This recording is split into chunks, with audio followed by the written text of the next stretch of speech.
Jim Henson, puppeteer, animator, cartoonist, actor, inventor, and filmmaker.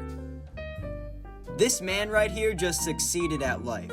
What he is most known for is his creation of none other than the Muppets. Born in Greenville, Mississippi, Henson sparked an interest in puppets at a very young age. He created Sam and Friends, a short-form comedy television program while he was a freshman at the University of Maryland. He eventually graduated earning a degree in home economics, but knew he still wanted to pursue puppetry and filmmaking. After Sam and Friends, him and his longtime girlfriend, later wife, founded Muppets Incorporated, where they started to create coffee advertisements and experimental films. I don't want any. Then push that button. How about a cup of Wilkins? Among the most popular of Henson's commercials was a series for the local Wilkins Coffee Company in Washington, D.C. But he didn't spend much time in D.C. since he moved around a lot. In 1969, however, television producer Joan Gans Cooney and her staff at the Children's Television Workshop were very impressed by the quality and creativity of Jim and the team he was starting to form. So they asked him, his wife, and Frank Oz, would they be interested in working full-time on Sesame Street? They wanted Jim to not only puppeteer, but also work behind the scenes, whether it be as a director or a writer. This was no question his big break and how his career really kick-started. After a number of years working on Sesame Street, Henson began developing a weekly television series featuring the Muppets, but this time not including Big Bird, Ernie, Bert, or any of the characters from Sesame Street. The American networks rejected this series idea in 1976, but eventually it got the green light to film in England. Kermit the Frog, Miss Piggy, Fozzie Bear, the Great Gonzo, Stadler and Waldorf, and of course, the Swedish Chef are just a few of the many characters on what became The Muppet Show.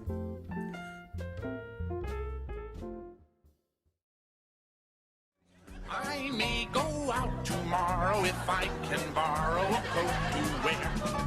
Oh, I'd step out in style with my sincere smile and my dancing bear. Outrageous, alarming, courageous, charming. Oh, who would think With the success of both Sesame Street and The Muppet Show, Jim Henson and his team began to form full-length feature films for these characters like The Muppet Movie, The Great Muppet Caper, The Muppets Take Manhattan, and Follow That Bird.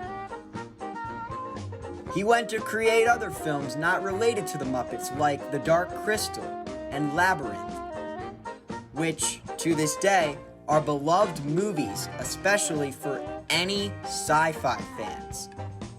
Series like Fraggle Rock, The Storyteller, and The Jim Henson Hour are just other things that Jim did in his so-called free time.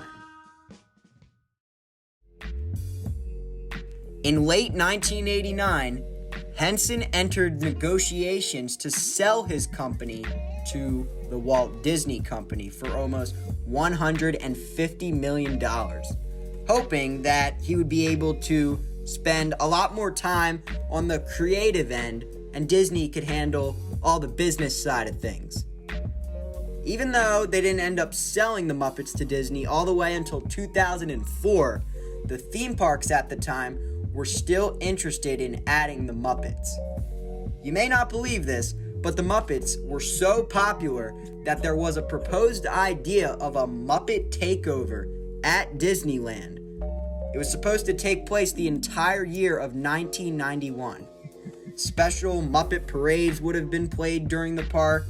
The famous Mickey-shaped flower bed at the entrance to Disneyland was to be replaced with Kermit the Frog's head. Miss Piggy was supposed to take over as Cleopatra in It's a Small World. Animal was supposed to appear in Pirates of the Caribbean. And the Matterhorn Mountain was supposed to be painted green. I know, weird. Now obviously, this all never happened, but just imagine if it did. Now let's backtrack a little and talk about Muppet Vision 3D. This attraction was filmed in January 1990 and directed by Jim Henson. The show was one of the final Muppet projects with the involvement of Jim, as well as veteran Muppet performer Richard Hunt. This was the last time that they got to perform their characters, because unfortunately, Jim Henson passed unexpectedly from a very rare illness, which put everyone in complete shock. And then there was the death of Jim Henson. Came as a big surprise yesterday. He had a bacterial infection that apparently went untreated and eventually took his life yesterday morning. Bob Jameson now looks at the man who gave us the Muppets and so much more. The warm, friendly family that Jim Henson created with his mind and crafted with his hands became as well known as any friend to children and parents in 100 countries. Henson's lasting mark may have been not entertainment, but education. He passed before the production of the film was even completed. So as a result, Muppet Vision 3D was delayed.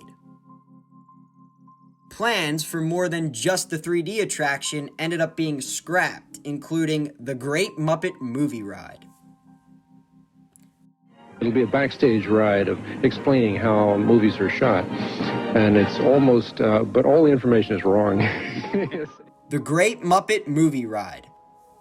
This attraction was meant to parody the park's own Great Movie Ride. It would have brought guests through a variety of set pieces in which the Muppets attempted to recreate scenes from classic movies such as Frankenstein and Peter Pan. Plans for the ride would have complemented Muppet Vision 3D in a new Muppet Studios section of the park. But this idea was abandoned after the merger between the Walt Disney Company and Jim Henson Company fell through. I personally would love to see this ride created with the amazing technology we have today, but I don't think we will ever see this ride come to fruition. I don't think Muppet 3D will be around much longer either. Here's where this all gets interesting. With the way it sits between both Star Tours and Galaxy's Edge right now at Hollywood Studios, I don't see why it's going to be around much longer. I'm honestly surprised it stayed open this long. Now yes, Pizza Planet was rethemed to Pizza Rizzo in 2016, but the Stage Company store outside of Muppet Vision still has yet to reopen. It's been closed for a number of months now, which also gives some speculation as to what is going on over in that area. Now, if I were to predict, I give Muppet Vision until next spring. Then sadly, I see the park making an announcement that the attraction is to close for good. You may think, it's made it this long, so why are you saying that? But the way Hollywood Studios is trying to change the park with more of the experience what it would be like to be inside the movie rather than behind the scenes of the movies is why I feel this way. The only older attractions still left are The Voyage of the Little Mermaid show and Muppet Vision. As sad as it is to think about, I have a strong feeling it's going to happen very soon.